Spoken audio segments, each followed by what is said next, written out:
Morning students. In the previous lecture we had discussed about the different groups of microorganism, which was bacteria, virus, protozoa, algae or fungi. In this lecture we will discuss about the microorganism which provide benefits to all of us. The very first advantage of microorganism is in the formation of curd. जब हम क्या करते हैं, curd prepare करते हैं, उसके लिए हम क्या लेते हैं, हम सबसे पहले मिल्क लेते हैं। उस मिल्क के अंदर हम पुरानी दही, पुराना जामन जो है वो ऐड करते हैं और उसे कुछ टाइम के लिए हम छोड़ देते हैं। And after some time what we observe, हम ये देखते हैं कि जो मिल्क है वो किस में कन्वर्ट हो गया है, कर्ड की फॉर्म में कन्वर्ट हो गया।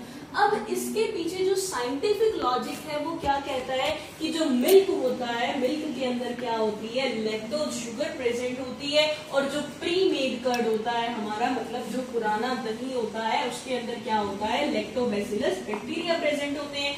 अब ये लैक्टोबैसिलस बैक्टीरिया का काम क्या होता है, कहता है जब ये मिल्क के साथ ऐड होते हैं तो मिल्क के अंदर जो लैक्टोज शुगर प्रेजेंट है उसको क्या करते हैं, कन्वर्ट करते हैं इन the form of lactic acid, जिसकी वजह से जो मिल्क है वो हमारा कर्ड की फॉर्म में कन्वर्ट होता है और जो हमारी दही है वो थोड़ी सी सोर हो जाती है, खट्टी हो जाती है। इस तरीके से जो बैक्टीरिया है वो हमारे लिए क्या है, यूजफुल है। और ये जो लैक्टोबैसिलस बैक्टीरिया है ये हमारे डाइजेशन को स्ट्रॉन्ग करता है और इसलिए हमारे लिए यूजफुल है। Now the next advantage of microorganism is in the making of bread. अब जो बेकिंग इंडस्ट्री है हमारी, उसमें भी माइक्रो ऑर्गेनिजम्स का बहुत ज्यादा बड़ा हाथ रहता है। लाइक जो यीस्ट होता है which is a kind of fungus. अब इसी यीस्ट पाउडर का यूज करते हैं हम डिफरेंट बेकरी आइटम्स को बनाने के लिए। अब नॉर्मल अगर बात की जाए ब्रेड की, तो ब्रेड के लिए हम क्या करते हैं, आटे का डो तैयार करते हैं, आटा गूंथते हैं और during that time we add yeast. अब जब हम क्या करते हैं, बेक करते हैं किसी भी चीज को, तो हम क्या डाल रहे हैं, यीस्ट डाल रहे हैं। और यीस्ट क्या करता है, कहता है उस डो के अंदर जाकर क्या करता है, रिप्रोड्यूस करता है और रेस्पिरेशन का प्रोसेस करता है। एंड ड्यूरिंग रेस्पिरेशन क्या करता है, it release carbon dioxide gas. अब इसी कार्बन डाइऑक्साइड गैस की वजह से जो डो है हमारा वो क्या हो जाता है, राइज कर जाता है। और डो राइज करने की वजह से हमारी जो ब्रेड है वो क्या बनती है, बहुत सॉफ्ट बनती है, स्पंजी बनती है और लाइट बनती है। इसी प्रॉपर्टी के बिहाफ पर हम क्या कहते हैं कि जो माइक्रो ऑर्गेनिज्म है लाइक यीस्ट है, इसका यूज हम cake, pastries and bakery items बनाने के लिए करते हैं। Now the next point is the commercial use of microorganisms at a very large level. अब बहुत बड़े लेवल पर कॉमर्शियली जो माइक्रो ऑर्गेनिजम्स का हम यूज करते हैं वो सबसे पहले हम कहाँ यूज करते हैं, that is in the formation of alcohol. अब इसके लिए हम क्या करते हैं, इसके लिए भी हम यीस्ट का यूज करते हैं which is a kind of fungus which is a micro organism. अब यीस्ट में इतनी एबिलिटी होती है कि ये किसी भी शुगर को अल्कोहल की फॉर्म में कन्वर्ट करती है और कार्बन डाइऑक्साइड गैस रिलीज करती है। और जब हम इस यीस्ट को शुगर के साथ रिएक्ट करवाते हैं तो इन रिटर्न हमें क्या मिलता है, अल्कोहल मिलता है। अब वो शुगर चाहे फ्रूट जूस की हो, केन जूस की हो, बार्ले की हो, मेज की हो या फिर राइस की हो, किसी भी टाइप की शुगर को अल्कोहल की फॉर्म में कन्वर्ट करने का जो काम है वो कौन करता है, यीस्ट करता है। और यीस्ट का इसी कन्वर्जन को हम क्या बोलते हैं, फर्मेंटेशन। तो fermentation is basically the procedure in which sugar is converted in the form of alcohol by the action of yeast.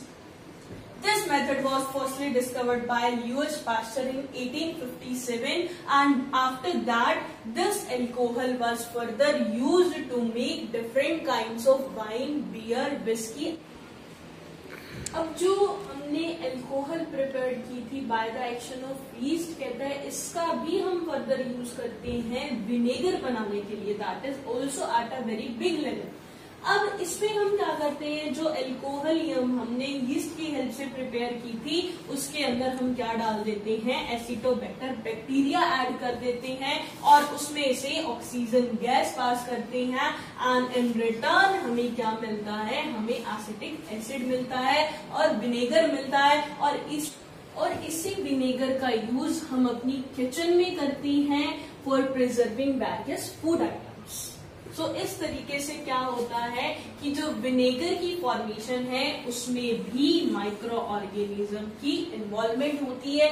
That means this bacteria is useful for the formation of vinegar. अब कुछ micro organisms ऐसे भी होते हैं जो क्या करते हैं, सोयल की फर्टिलिटी को इंक्रीज करते हैं।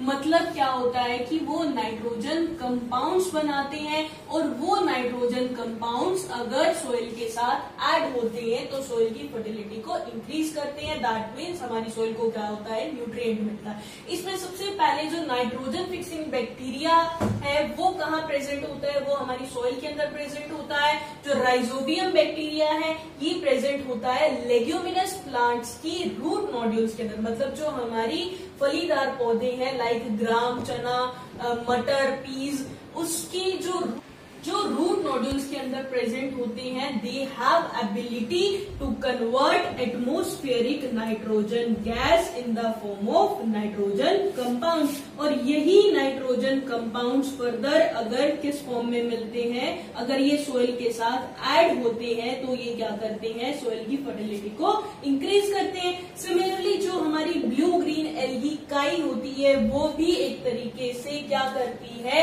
ये भी नाइट्रोजन फिक्सेशन का काम करती है। मतलब एटमॉस्फेरिक नाइट्रोजन गैस को कन्वर्ट करती है नाइट्रोजन कंपाउंड्स की फॉर्म में, और यही नाइट्रोजन कंपाउंड्स फर्दर क्या करते हैं, सोइल की फर्टिलिटी को इंक्रीज करते हैं। कई बार क्या होता है, जब कोई जमीन बैरन हो जाती है, बंजर हो जाती है, तो उस कंडीशन में अगर हम वहां पर ब्लू ग्रीन एल्गी का यूज करते हैं तो कुछ टाइम के बाद जो हमारी बंजर जमीन होती है वो फर्टाइल हो जाती है और हम उस पर फिर से अपनी फसल उगा सकते हैं। तो इस तरीके से ये जो बैक्टीरिया है, ये जो एल्गी है, मतलब ये जो माइक्रो ऑर्गेनिजम्स हैं, ये एक तरीके से क्या है, बायोलॉजिकल नाइट्रोजन फिक्सर्स हैं जो क्या करते हैं, सोइल की फर्टिलिटी को इंक्रीज कर सकते हैं।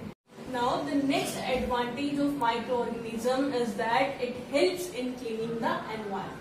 अब इसमें हम क्या पढ़ते आए हैं कि जो डीकम्पोजर्स होते हैं लाइक जो bacteria and fungi which are a kind of micro organism, कहते हैं ये क्या करते हैं, जो डेड ऑर्गेनिक मैटर होता है किसी भी प्लांट का या एनिमल का, उसको क्या करते हैं, डीकम्पोज करते हैं और डीकम्पोज करके उन्हें सिंपल ऑर्गेनिक मैटर की फॉर्म में कन्वर्ट करते हैं। और वही सिंपल ऑर्गेनिक फॉर्म क्या होती है, सोइल के साथ मिक्स होती है और सोइल की फर्टिलिटी को बढ़ाती भी है। और ओवरऑल कहा जाए तो क्या करता है कि ये जो डीकम्पोजर्स हैं, मतलब ये जो माइक्रो ऑर्गेनिजम्स हैं, बैक्टीरिया एंड फंजाई, ये क्या करते हैं, न्यूट्रिएंट्स रिसाइकिल करने में हमारी हेल्प करते हैं। तो ओवरऑल हम क्या कहते हैं कि जो माइक्रो ऑर्गेनिजम्स हैं ये हमारे लिए बेनिफिट भी देते हैं।